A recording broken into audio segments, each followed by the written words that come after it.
God help us. Oh man, do we need help from the Lord? All of us do, and we look at everything going on in the world. Let me connect some dots for you. Years ago, probably about 10 years ago, I was recording some TV programs with a gentleman named Frank Eichler. He was the founder and president of a TV ministry called Shalom International, and Frank was a very wise man.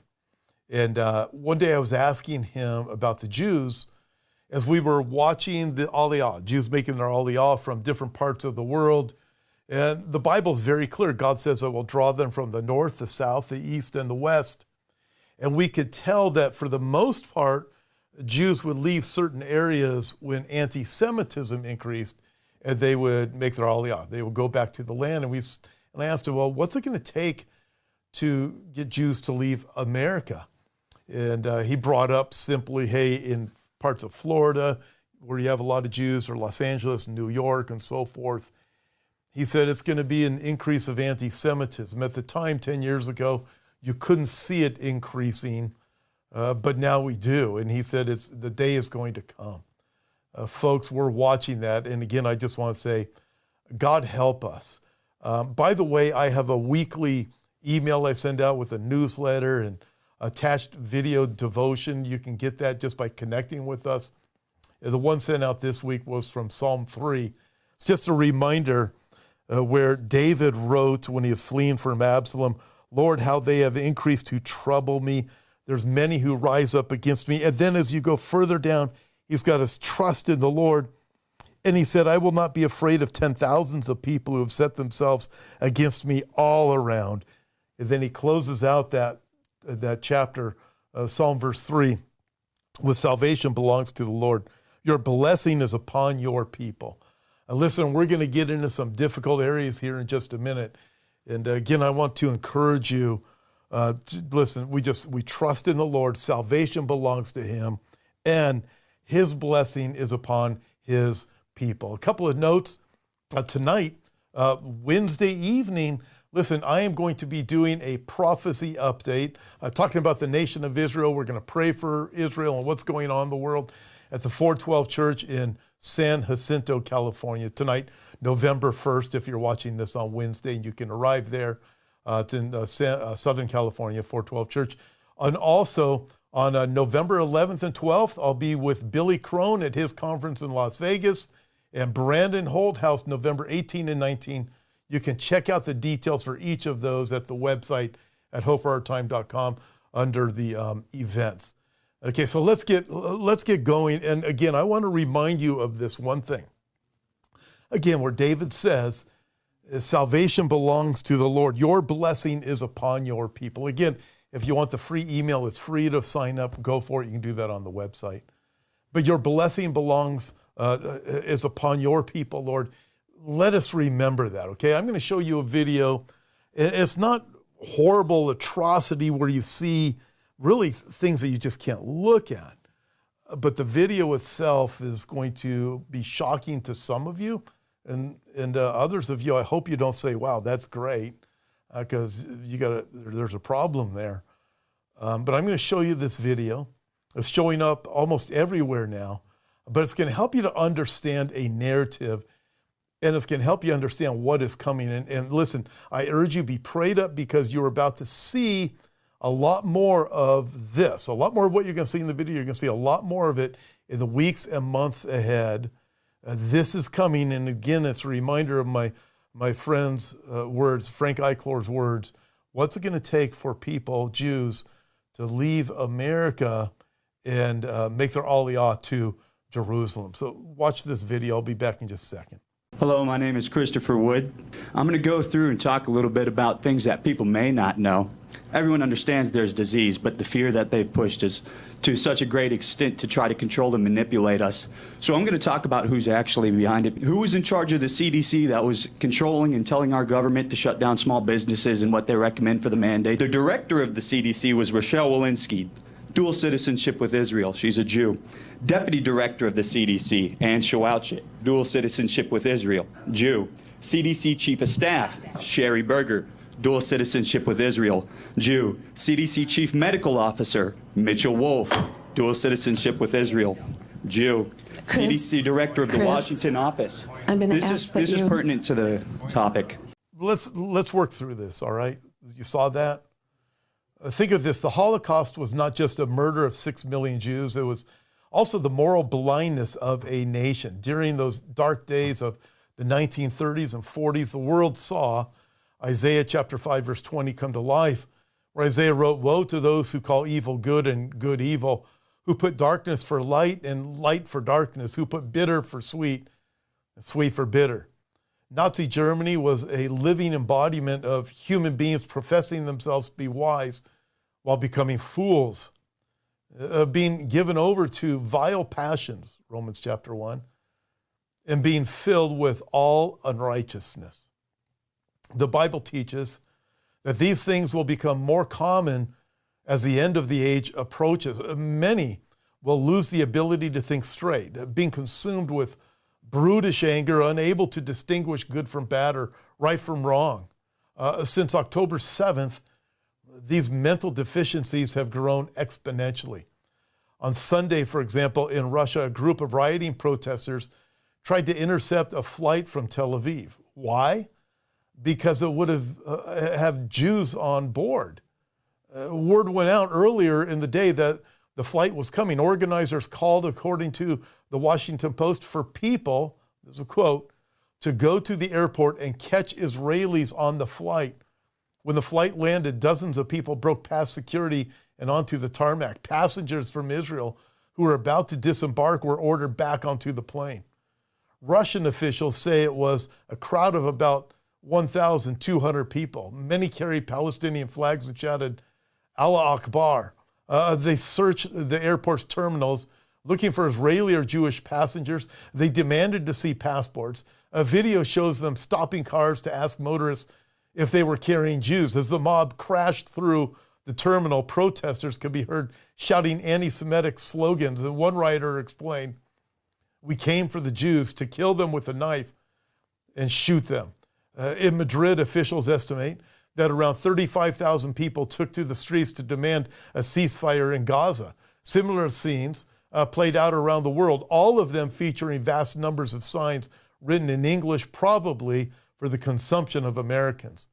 The UN agreed with the Madrid protesters, passing a non-binding resolution calling for a ceasefire.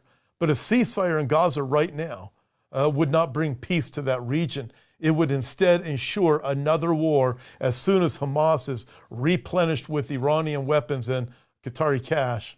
It would tell the terrorists that they can get away with atrocities, no matter how despicable. A ceasefire now would ensure future war and evil's victory, not just in Israel, but everywhere. Across the world on Saturday, October 28, hundreds of thousands marched on behalf of the terrorists. In London, police estimate that a turnout of between 50 and 70,000.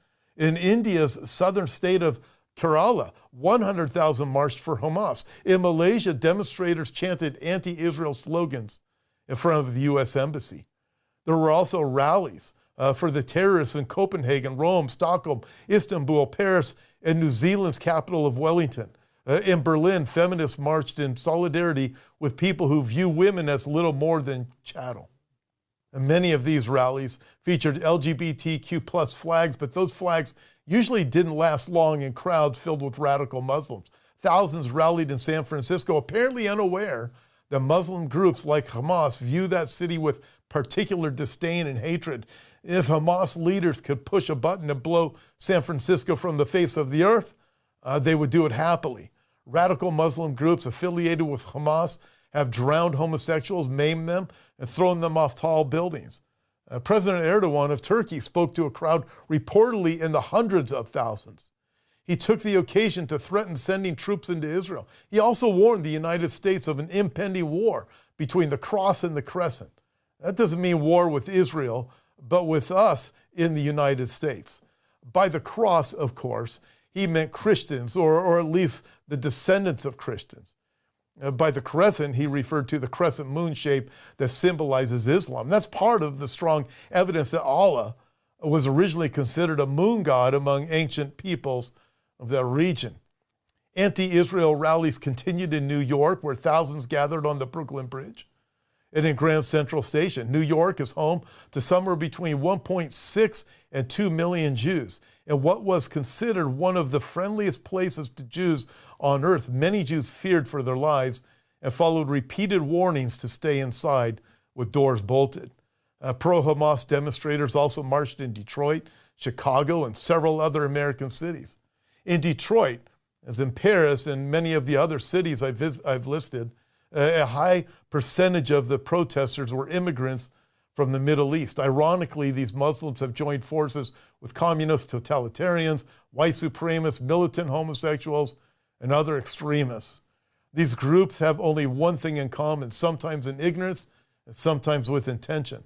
They are working for a new final solution to the Jewish problem, a new and final Holocaust. One of the most common placards in New York read, "By any means necessary." There's a radical group in the United States that goes by this name, "By any means necessary," or BAM, B-A-M-N.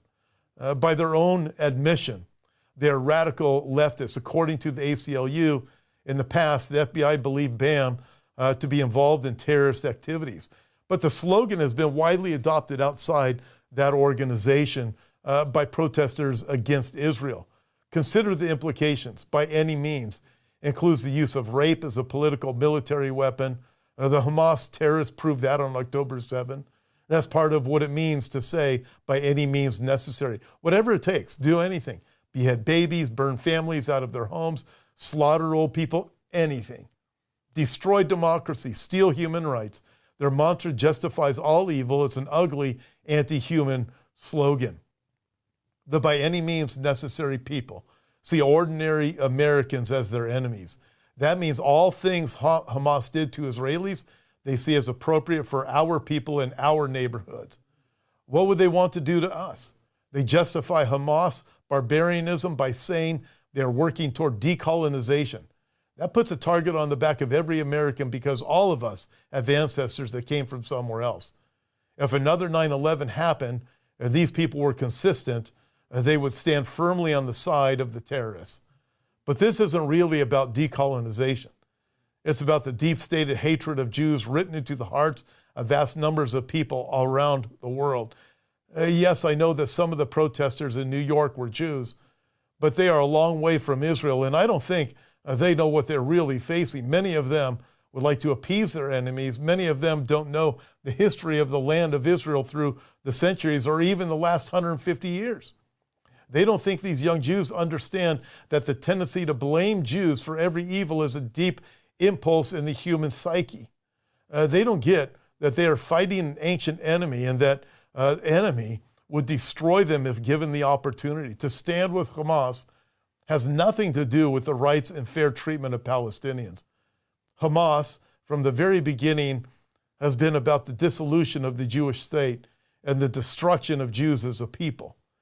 And hundreds of thousands of anti-Israel protests agree with them. Don't believe me? Then believe them. Listen to their own words. They're telling us their agenda when they chant Hitler was right. Gas the Jews. From the river to the sea, Palestine will be free.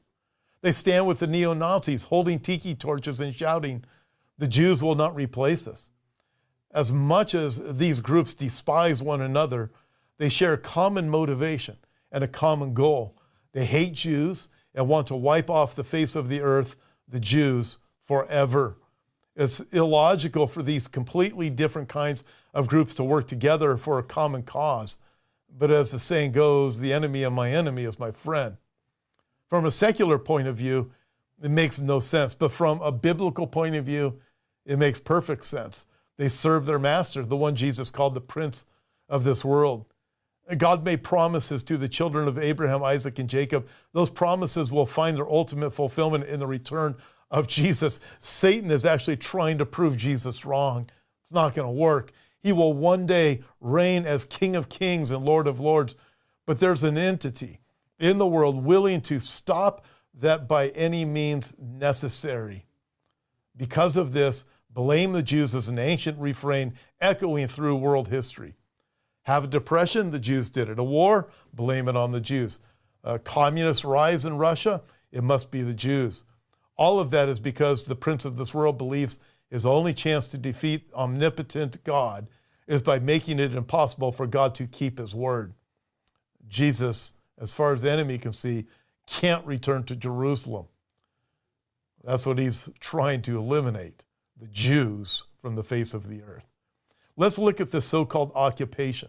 The Six-Day War of 1967 happened because Israel had to defend itself against the aggression of several Arab powers, including its immediate neighbors, Egypt, Jordan, Syria, and Lebanon. They had Israel surrounded before that war even began. But during those 6 days, Israel took the Golan Heights from Syria in the north. It took the Gaza Strip from Egypt in the south. From Jordan in the east, Israel took East Jerusalem, along with the ancient Israeli lands of Judea and Samaria.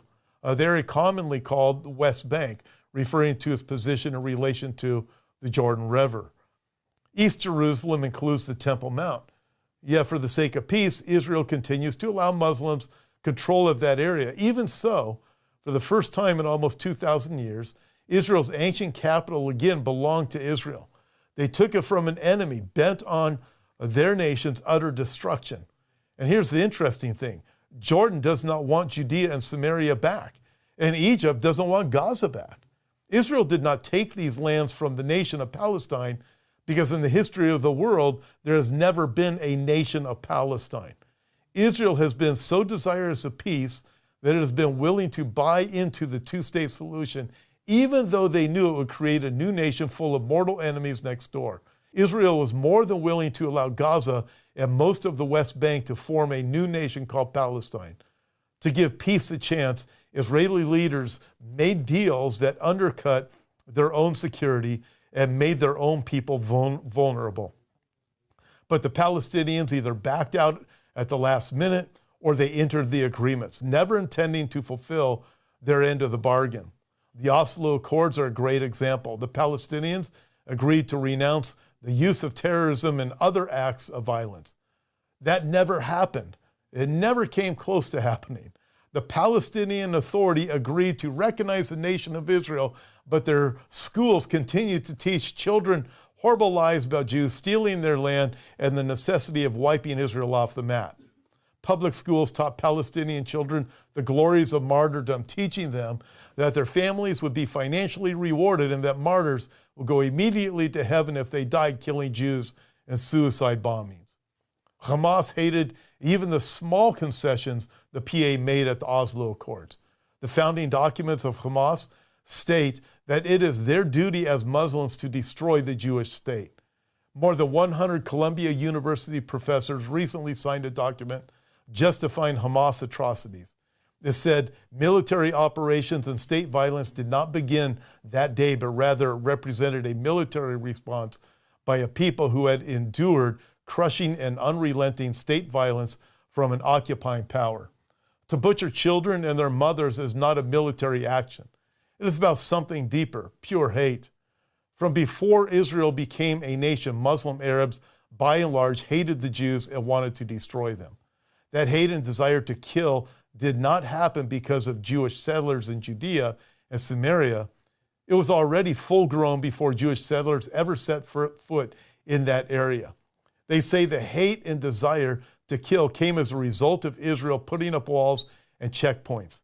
They need to look at history. Israel put up walls and checkpoints because of suicide bombers and other terrorists. The walls are a result of hate, not the cause of it.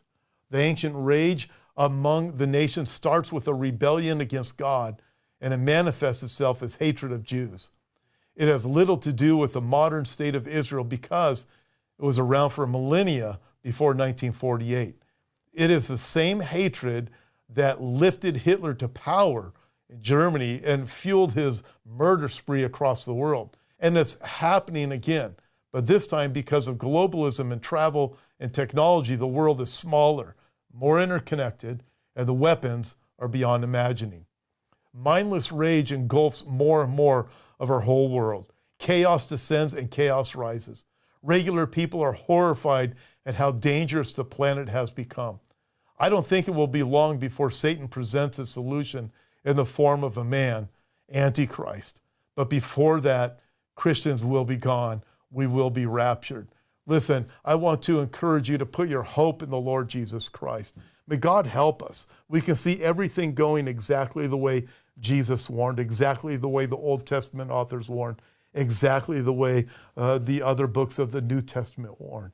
Everything's going that way, but ultimately our hope is in Jesus. He is coming again. Satan is trying to stop that plan by eliminating the Jews. That's what's going on. Listen, he's not going to be able to do that. Jesus will come again. But the most important thing is to know that Jesus came. And anyone who calls upon the name of the Lord will be saved. And Jesus himself said, I am the way, the truth, and the life. No one comes to the Father except by me. You must trust Christ for the forgiveness of your sins because God's judgment is coming. Listen, we have hope. May God help us trust in the Lord and remember the words of David in Psalm 3. Salvation belongs to the Lord. Your blessing is upon your people. God bless you guys.